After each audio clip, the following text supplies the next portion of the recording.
we don't feel lonely or alone in the struggle to make the world a better place. With Atlas Network, we always believe there is our partner, there is our brother, there is our sister who are in this, and gives us confidence, gives us courage to continue building and promoting the ideas which can make Uganda and Africa a place where Africans can live and succeed more than maybe anywhere, because this is a home to us, and this is a continent and a country which is blessed, but we just need to break these barriers, and that's what Atlas Network is doing.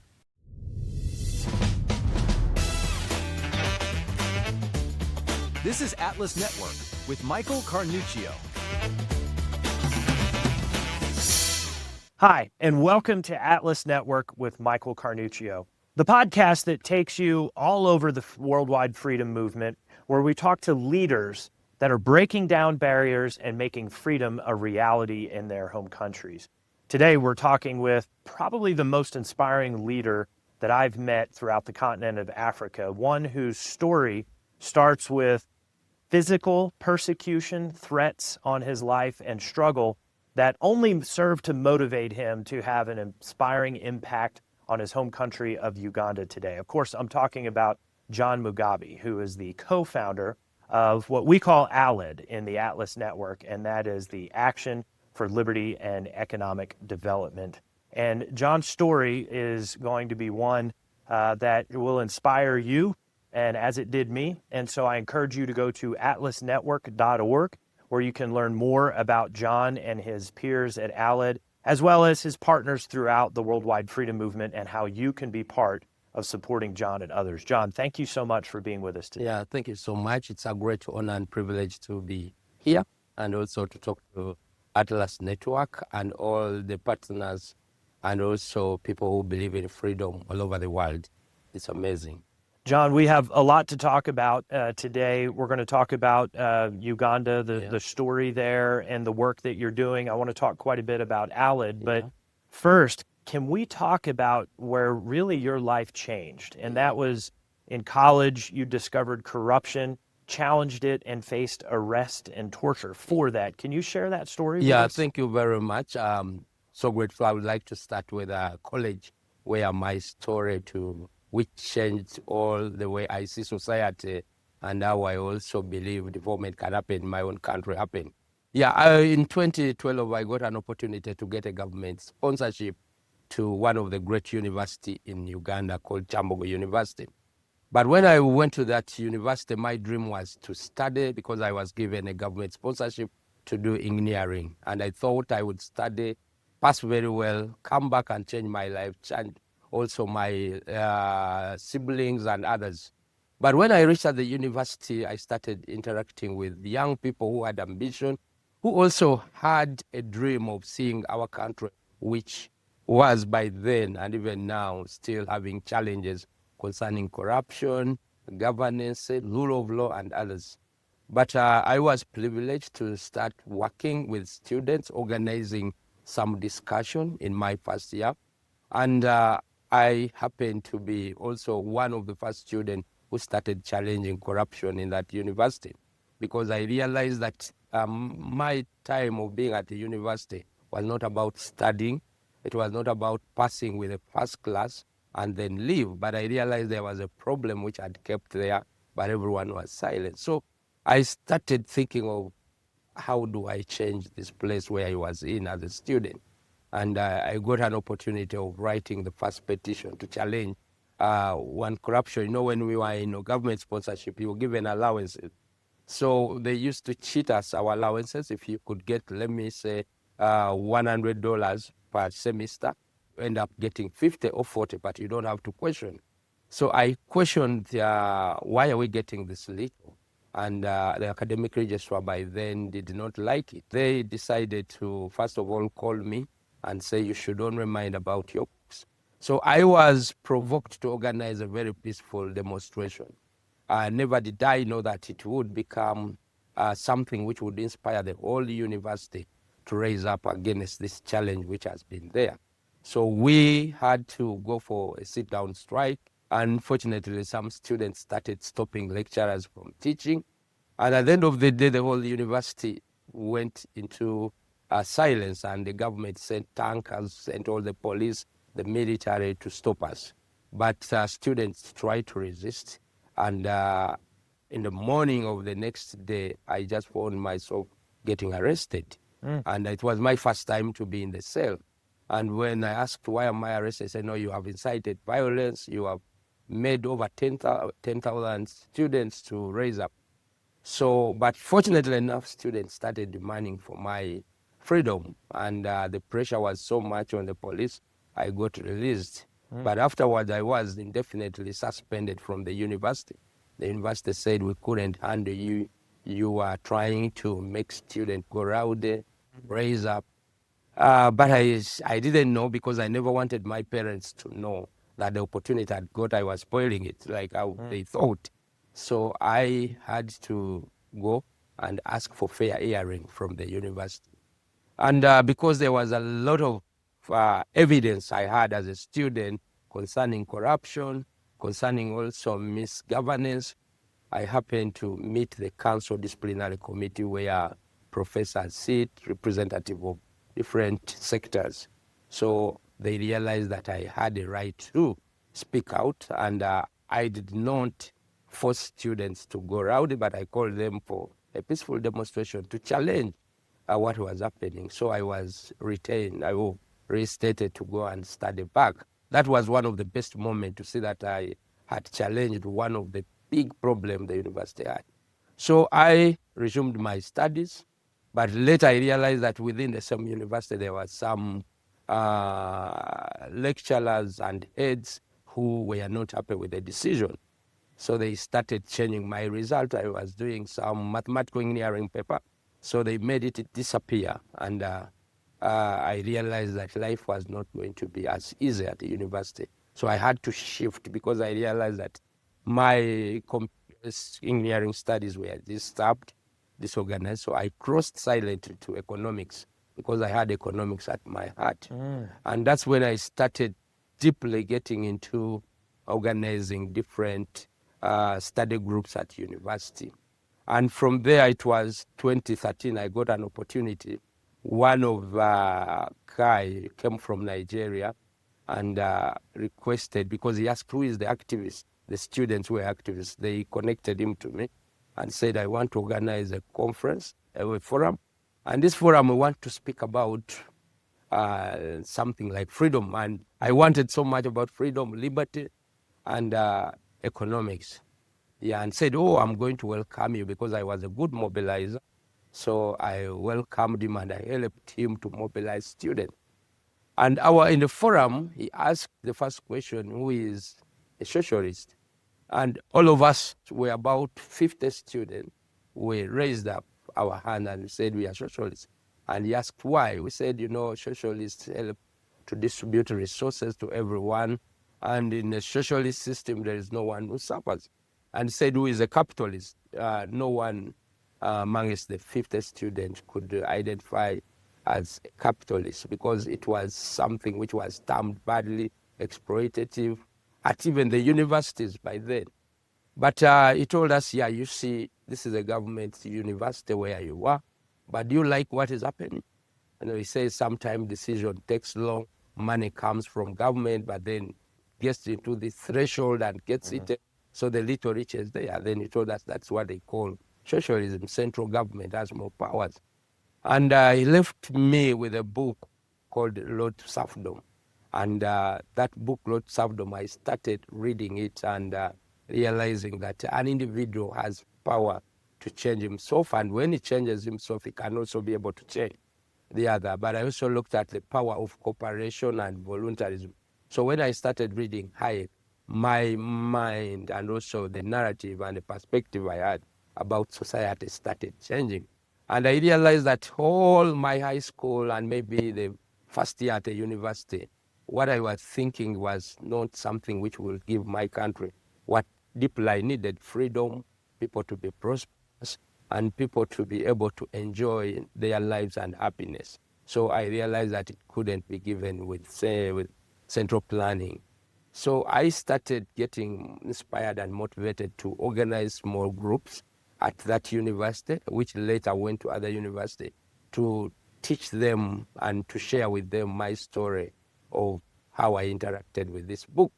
And fortunately enough, the number, those who were calling themselves socialists, started growing and picking interest. And it was in 2014, I went on Facebook and started searching about liberty, and I landed on a Facebook page of Student for Liberty International. And I sent a message to them, and I told them, yeah, in Africa we have some coordinators, and we have one in East Africa. They connected me to him, and I sent a message, but it took time for him to respond. And it was until 2015 when I wrote back, and I talked to this man called Adidayo, who gave me the book and said we can organize a liberty camp or something like Student Forum, then come back. I said that's okay, and that's great. So I started mobilizing and calling students from different universities to come and be part of this first forum which we organized. And fortunately enough, it came with some other material. So when we left, I started doing it voluntarily, taking myself to different universities, teaching them. But what I would like to say that students started questioning everything, because it was like an eye-opener to them. And the university became very hostile because the state was more scared with how the students were adopting some ideas which they called capitalism and which they referred to as foreign ideas. And these ideas were universal because it was freedom, liberty, and questioning how we are governed. And the student movement started growing bigger and bigger. So students elected me to be their leader, a good president at the university, and we started organizing not only a press conference, but also protesting whenever there was a big corruption scandal. And that's when I got arrested, and it was state operatives came to the university, and I think they had chloroform. They got me. I remembered when I was already in a safe house, and I got tortured. One of my friend, who was also a student, was killed. We never saw him back again. Others were tortured and thrown to different hospitals and different places. And the whole civil society started asking, why are they torturing, why are they abducting the student? And after the state realizing that our arrest was awakening many young people and also civil society, they dropped us at one police in Kampala, and they told the police, you try to judge them, find a way if you take them to the court. But fortunately enough, they did not take us to the court, but they were telling us we had done a treasonous case. It is treasonous. So we got support from the member of parliament, from different political party leaders, most of the opposition, and the civil society. And before even we went to the court, I think a call came from within the state, said, no, don't take them to the court, but just release them on the police bond.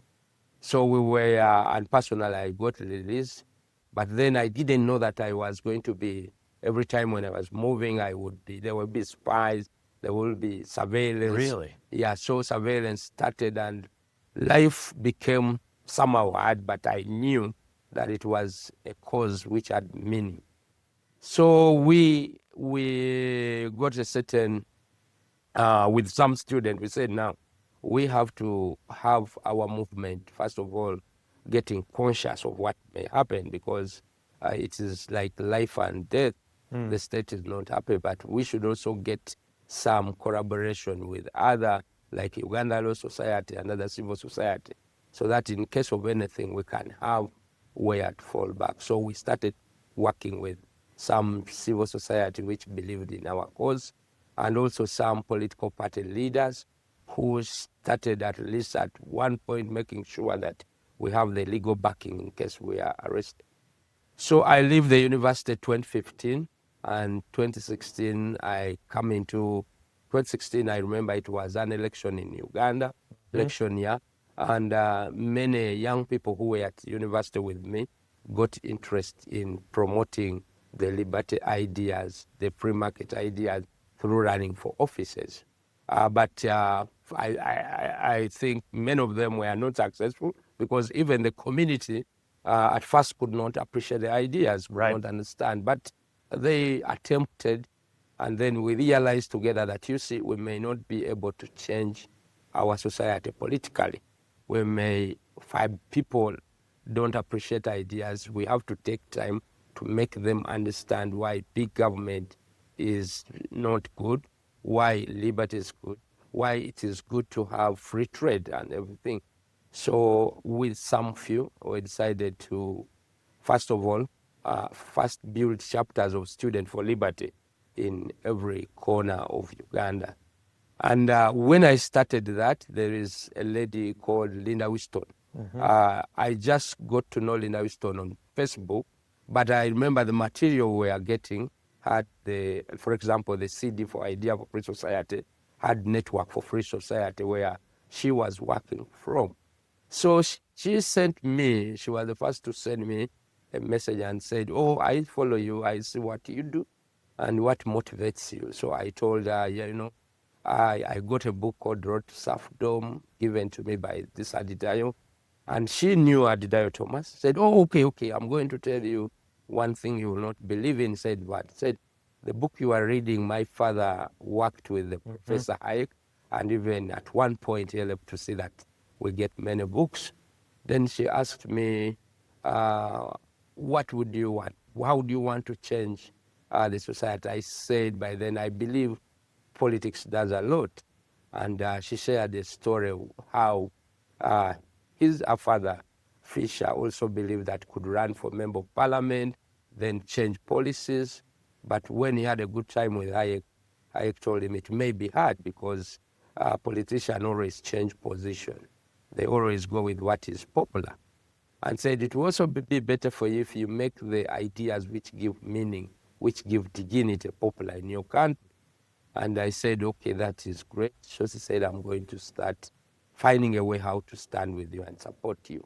So Linda Winston in I think it was end of 2015, 2016, she started helping getting CDs to Uganda and also giving us small financial support to start moving to universities, organizing essay contests, organizing also forums and also symposium. And we started. And then after that, many students started forming chapters in different universities, Student for Liberty. And in 2017, I realized that I'd done a lot with the students. And I maybe it was the right time to leave student because I realized there are many who now understand the idea and go into now the community, the mainstream, and see how I shape. I shared with Linda Winston, and I told her that I'm going to now go to the community and said, okay, think of how you will have an organization.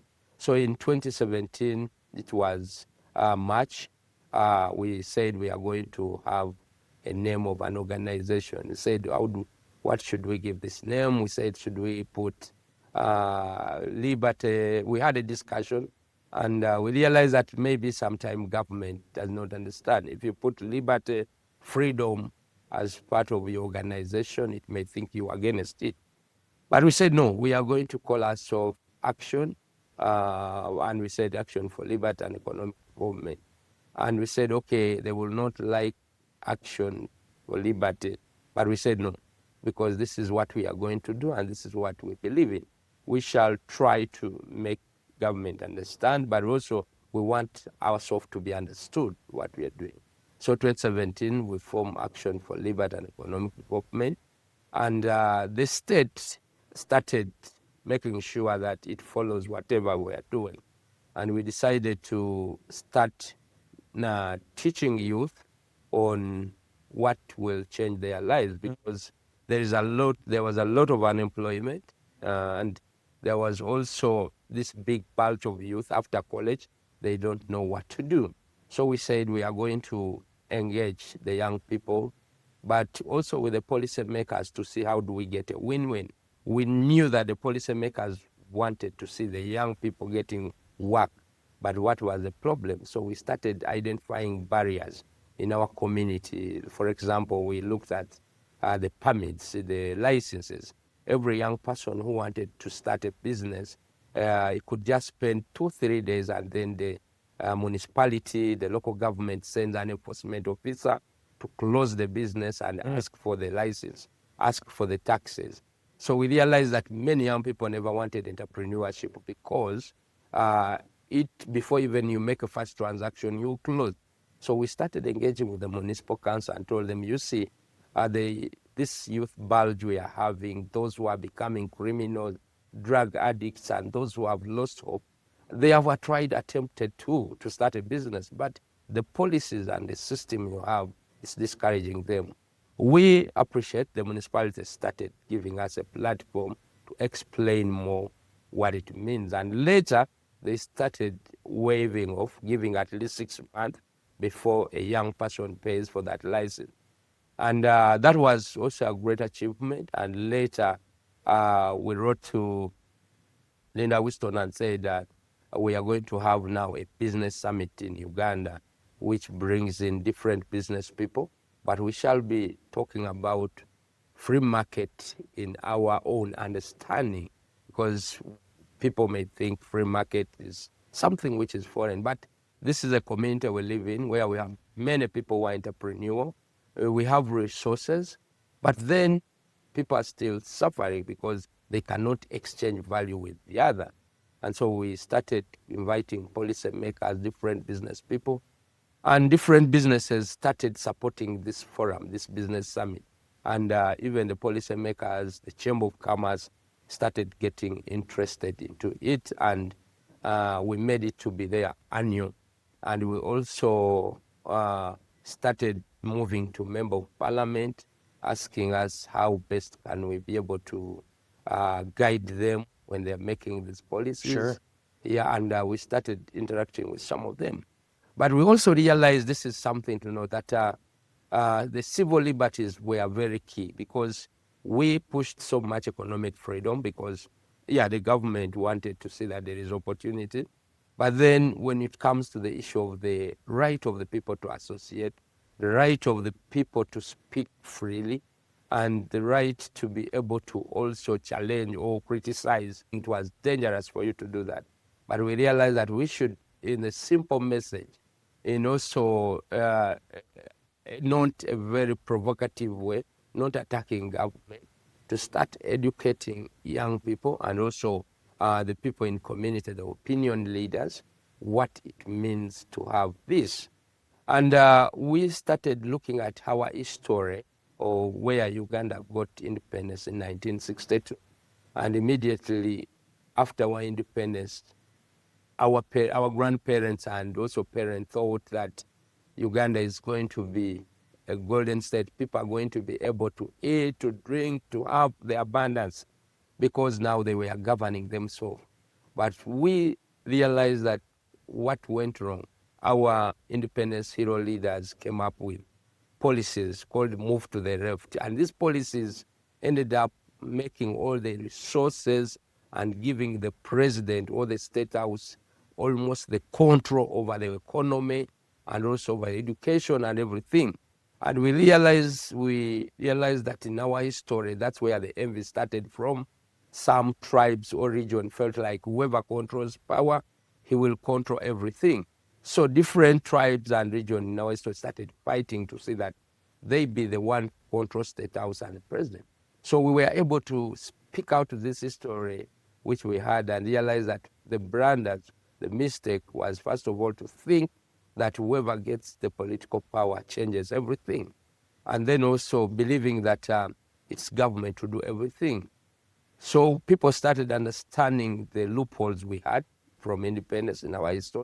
But then we told them that if everyone can be able to have a right to work, everyone can be able to pursue his or her goals, because Ugandans have people who are very unique, people who are entrepreneurs, they have energy, they have this will to go and work every day.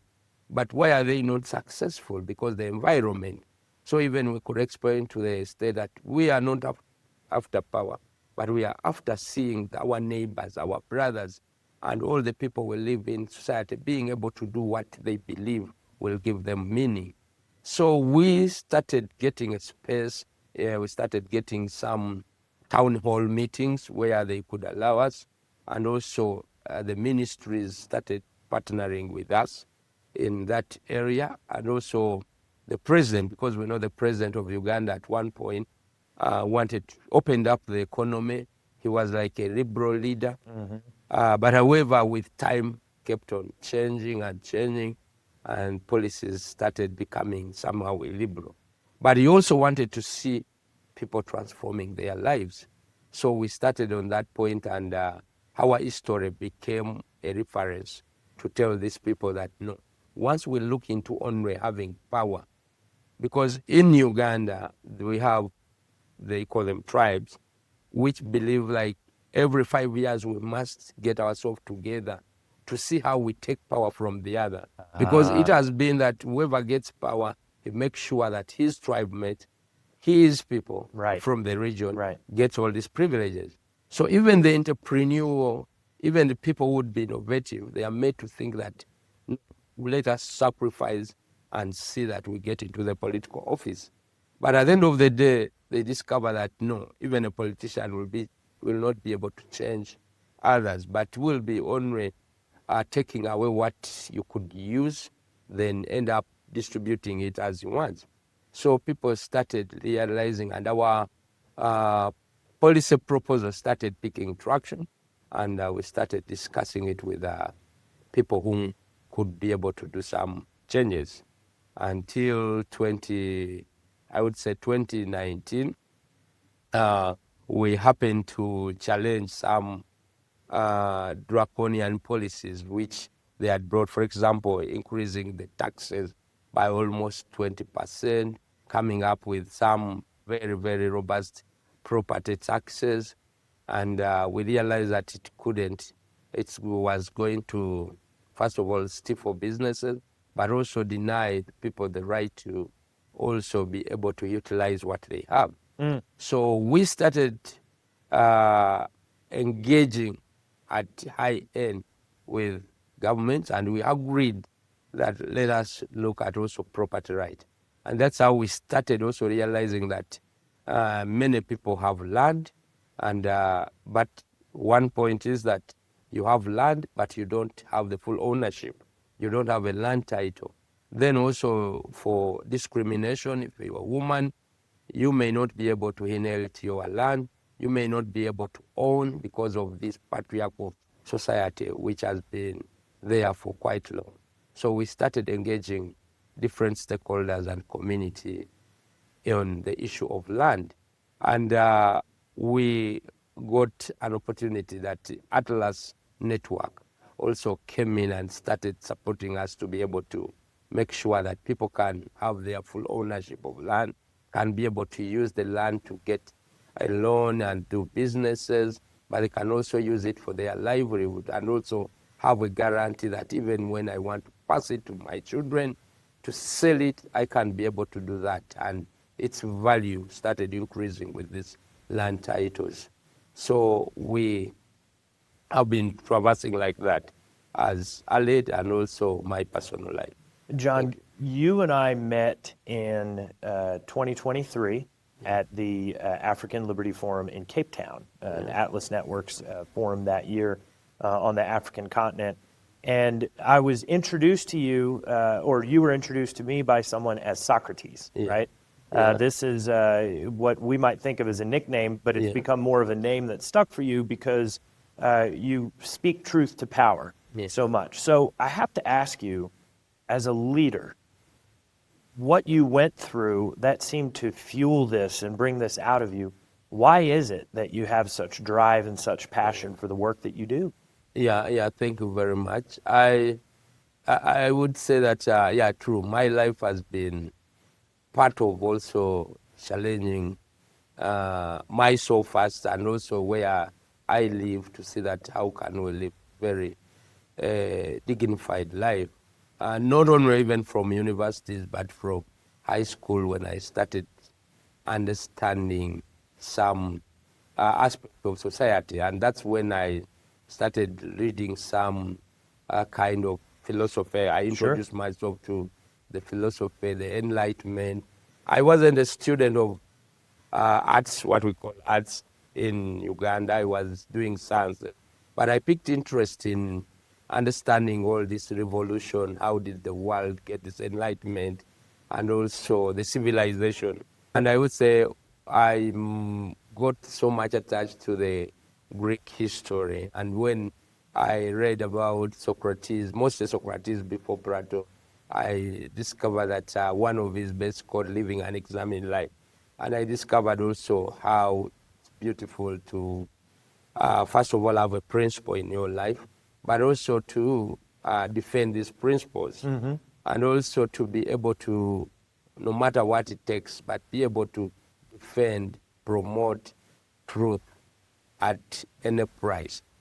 And I was coming from a family which had suffered a lot of injustices, not because what they engaged in, but because of, first of all, the politics of the country.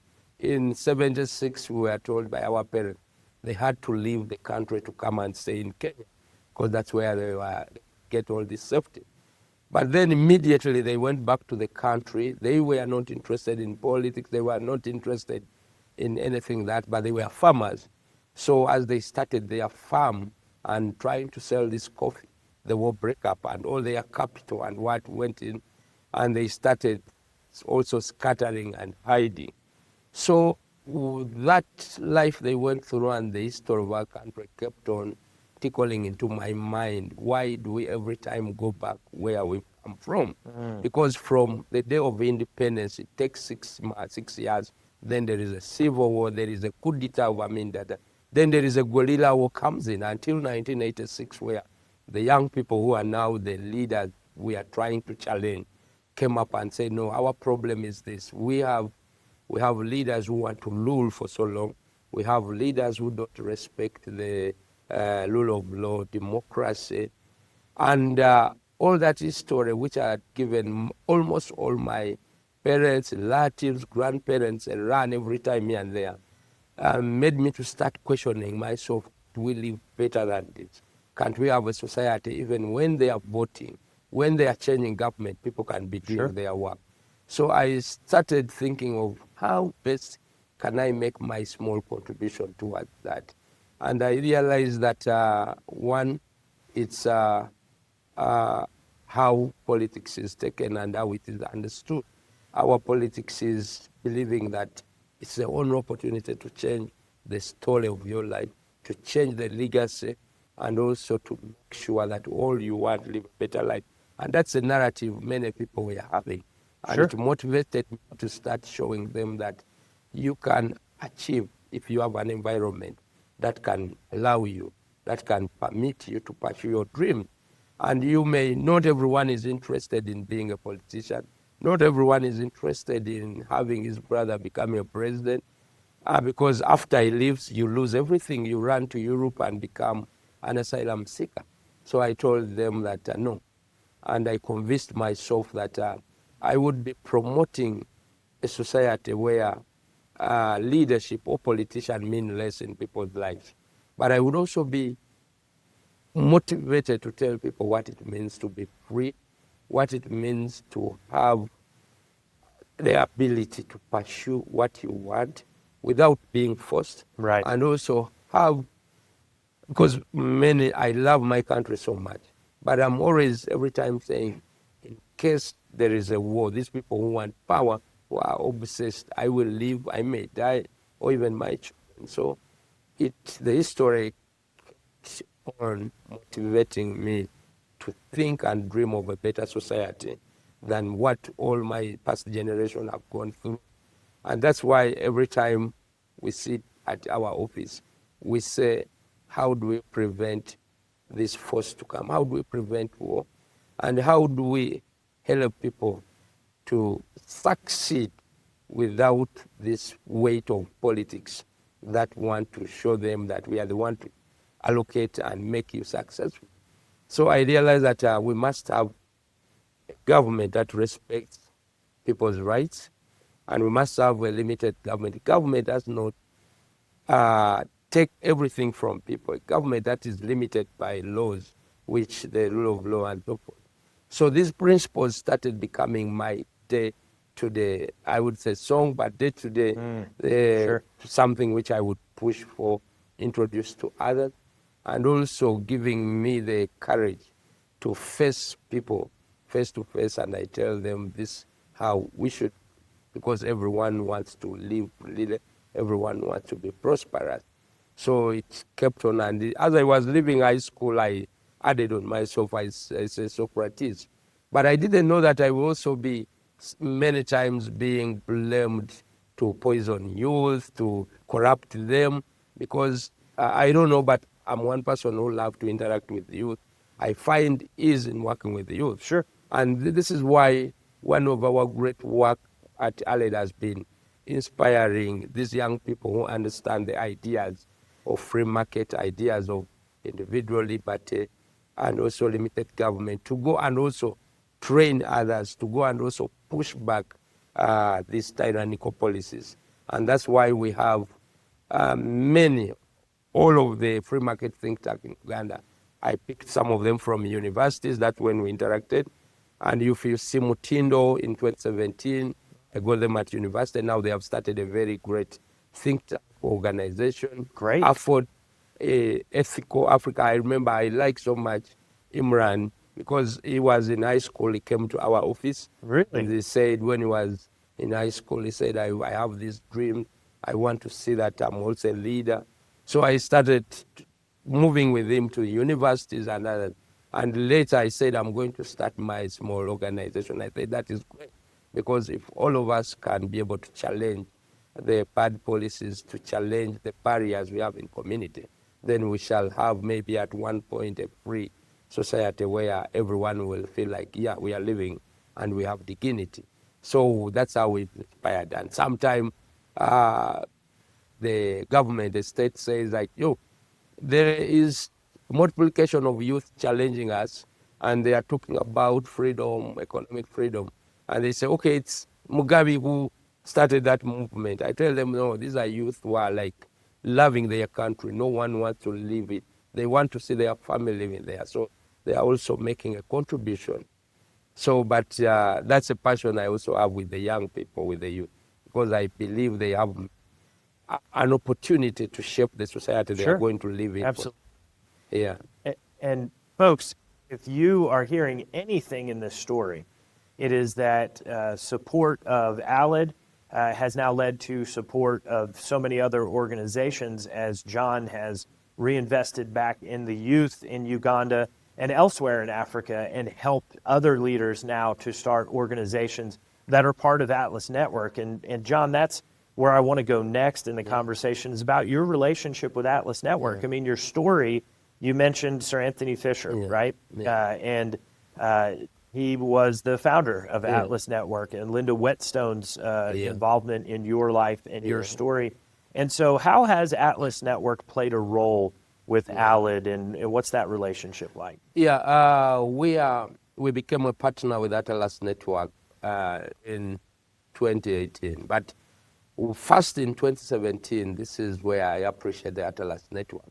After Linda recommending me to be part of the training, which also happened in South Africa. Yeah. You know, I was so much motivated, having this burning desire to contribute and change my society. But I realized that I needed to understand, I needed to have the skill, I needed also to have a team around. And also, how do I be able to take this work on? So in 2017, Atlas Network gave me an opportunity to be part of the training in South Africa. And I would appreciate that this was one of the greatest opportunities, because I attended a training on fundraising. And I was coming from a community which would say economically doing very bad, and people don't usually support even what they want to see. But when I attended the Atlas first training, I remember we were introduced to fundraising.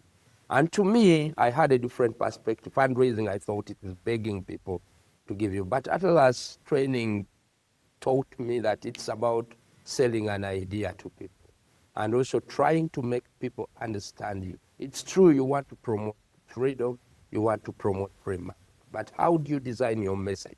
And how do you let that message appeal to the people and understand it? And it gave me that training, and when I went back, I started thinking about how do grassroots going to support what I do? And I started noting the entrepreneurs who may be able to want to see their businesses succeeding, who would want to have an environment that is going to safeguard their profit to ensure that they enjoy. So I picked that confidence and started reaching them. And many of them started throwing in $5, equivalent of $5, $10, and some of them giving us a hall where we could organize our forum. Others could recommend me to others. So I realized that this training empowered me, and I shared also with my team. So we started like that. And 2018, I got the first support, financial support, to the startup to build our think tank. And this was like an accelerator grant. It was a grant making us understand that you cannot change the world alone. You need a team, and you need to build the institutional memory, and you need to define what do you want to achieve as an organization. So I got that support, but I also got the training because Atlas Network kept on reaching us and say, okay, which challenges are you have? We are not imposing the solution to you, but we want to see you, according to the community you live in, how can you be able to change it? So I started now looking at how I'm going to get some of the young people who had left university to come and join, and we build a team of 3 or 4 people to build an organization and be able also to now run professionally our institution, not as activists who have been moving, something raises up. So we happened to get that funding, and that funding really supported us. We got an office at one point, and then we started also joining the Atlas trainings, which were online, and we recommended many of the people to join that. But also one of the opportunity Atlas Network has created for us, it is connecting us to people who live almost in the same society and people who have made changes in their country. And for example, if you look at people in Tanzania, the Liberty Spark, you look at the Evans, you go to Burundi. So you realize that you are not alone in what you're doing, and even you peep inside. So we've been able to be brought together and to understand how do we solve different problems together. And as well as continuing to give us the support it can to see that we can be meaningful and we can be able to make our society better. For example, we have been almost supported with 60% of what we need to on our project, because we have the project of Uganda and Africa, where we've been promoting, and we're still promoting property rights. We are making sure that people can have full ownership of land. People, more so even women, can be able to inherit land, can be able to also use the land for their livelihood. And Atlas Network has been very, very supportive. And we are so much grateful for that. And the capacity, our capacity, I would also talk about that our capacity every year, every month, with the wealth and all these resources Atlas Network has, we get motivated every time that now we want to be able to do research, we want to be able to write papers. So every year at least we know we are improving. If we've been able to just throw the message, disseminate message, then we know that now how do we make our message reach the policy makers? And then with this training, we start seeing how we make it out, how we produce papers, but also how to cooperate with others. So we've been very grateful to the Atlas Network with that. And also, we don't feel lonely or alone in the struggle to make the world a better place. With Atlas Network, we always believe there is our partner, there is our brother, there is our sister who are in this, and it gives us confidence, gives us courage to continue building and promoting the ideas which can make Uganda and Africa a place where Africans can live and succeed more than maybe anywhere, because this is a home to us, and this is a continent and a country which is blessed, but we just need to break this barrier. And that's what Atlas Network is doing, trying to help us. John, let me ask you a little bit about this place that you keep referring to as home, right? Let's talk about Uganda. Bring the viewers to home with you. So if we were having this conversation in your office or outside in your community, and we were going to go have a meal together, what is a Ugandan meal that we would eat together? Yeah, Uganda is what was called the Pearl of Africa by Churchill because of having many things, the variety when it comes to food. But also one of the meal which we usually eat and associate many people and visitors with, it's what we call the matoke. These are bananas, but they smash it and you eat it with peanuts, with meat. So, and it gives, many Ugandans like it, though it takes a lot of time for maybe if your wife or the women to prepare it, but it is one of the meal you shouldn't miss when you're in Uganda. And it is also the meal which is attached culturally to most of the Ugandan families, because we are endowed with land which makes it grow more better than any compared to the other. And it is also what our grandparents used to serve, and then they tell you the story where they came from, how their kingdom started merging, these wars, different leaders. So it's a meal which is very interesting there. Okay, another question about what life is like for you in Uganda. You're legendary in the work that you've done and the inspiration that you've had on other leaders. But I wonder, what does Socrates do when you're not at the office? You're not speaking truth to power. Do you play football? Are you reading a lot? Movies? What do you do in your downtime? Uganda is very interesting. No matter the challenges we have sometimes you have the tyranny, we have our own challenge of trying to make the society better. But also there are a lot of things. We have music. Almost if you come to Uganda, everyone likes dancing. Everyone is like a musician. And also we have different games. If you come there, beaches, people go and swim. There is a lot you can enjoy. But personally, when I'm in my free time, I read. But I also like to, because I come from Entebbe, which is also a touristic city, I like to travel and see animals because we have the zoo, but also the beaches. We go there and see how people enjoy, but also we see all this beauty of the Lake Victoria. So in my free time, if it's not reading, is to move around, because my love for nature and also animals has brought me closer to Uganda Tourism Board. We always see how do we make people get interested, the stories.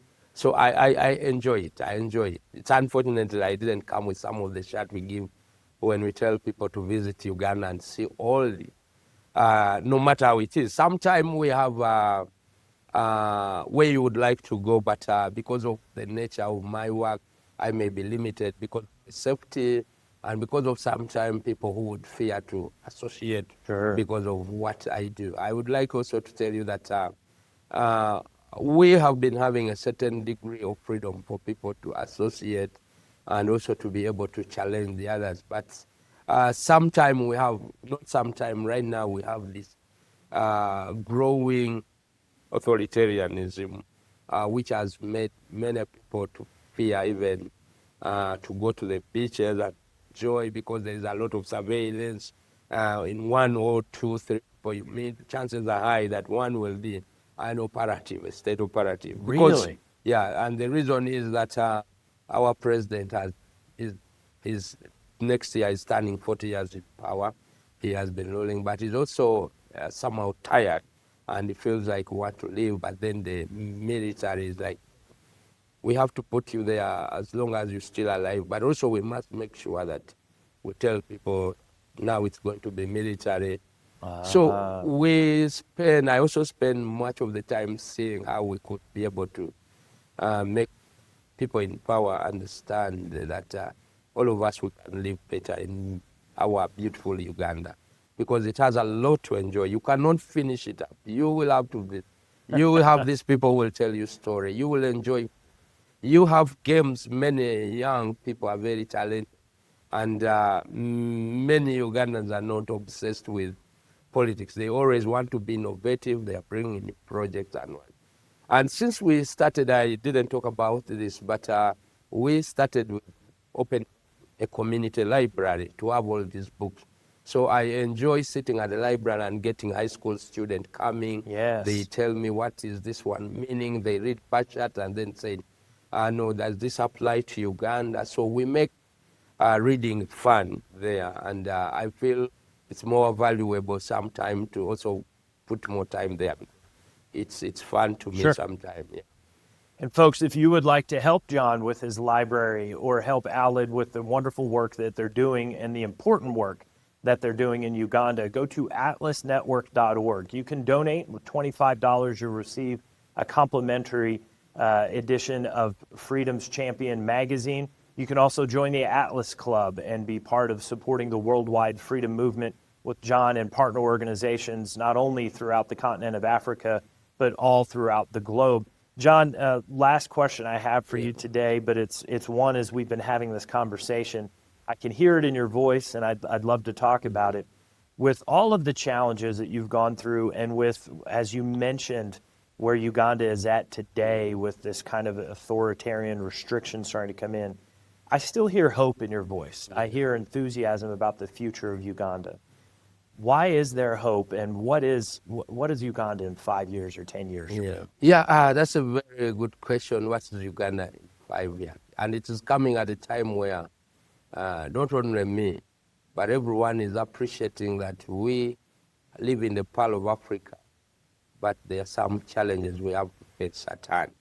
And one of the challenges, how are we going to have the first time in our history since independence, a peaceful transition. Mm. We have never gotten any peaceful transition since 1962 from independence. But there is hope, because there are many young people, not only even young people, but many people who have started appreciating that we can make it more better in our country than elsewhere. And I see young people standing up, not to pick guns like how this did, the one in power, but to say we can have a change without running, without going to the bush.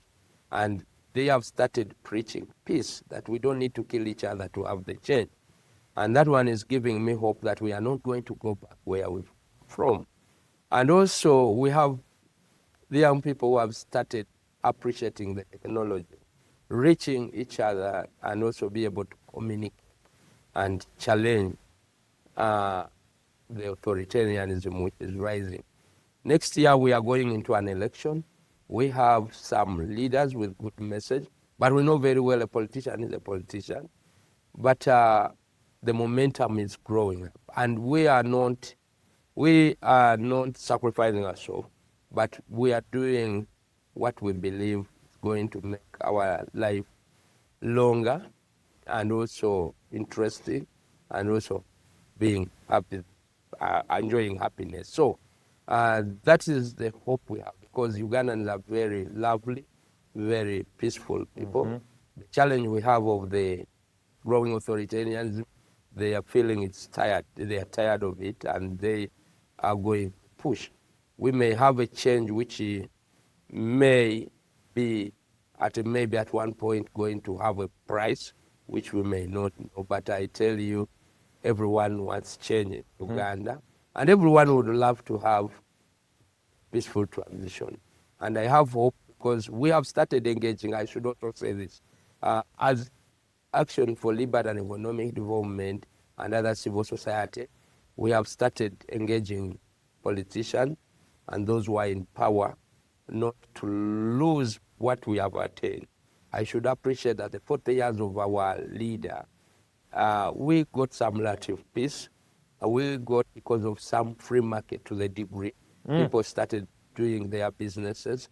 And we would like to achieve and continue with this. We don't want to go back to ground zero like how it has been. So we are making this message reach every leader in Uganda that Uganda is big and has a room space for everyone to live, not for a politician or not to live surviving on politician. So that's the hope I have, and the young people and the growing movement of libertarian in Uganda, where we are having different organizations, and also they appreciate that we have to work together. It keeps on giving me hope that we shall have a beautiful and free, prosperous Uganda. And it is a responsibility of all of us who understand the beauty of freedom, individual liberty, and limited government plus rule of law. So that is the hope I have, and I believe maybe 5 years I will be able to tell you if all goes on well, or with God's grace, that at least we are somewhere. We are not going to have just a free country coming to us. We are going to make it happen there. Well, John, thank you so much for your time today. Thank you so much for your leadership. And we're excited about the future of ALID and all that's in store in Uganda. And folks, thank you for joining us on this conversation today. And I encourage you to go to atlasnetwork.org, where you can donate to support John and his partners throughout the worldwide freedom movement. You can see the documentaries that Atlas Network provides and has produced about partner organizations and the work that's happening throughout the continent of Africa. And you can also subscribe to Atlas Network with Michael Carnuccio, where you can get other podcasts and conversations like we've had today with John. Until next time, thanks for joining us on Atlas Network with Michael Carnuccio.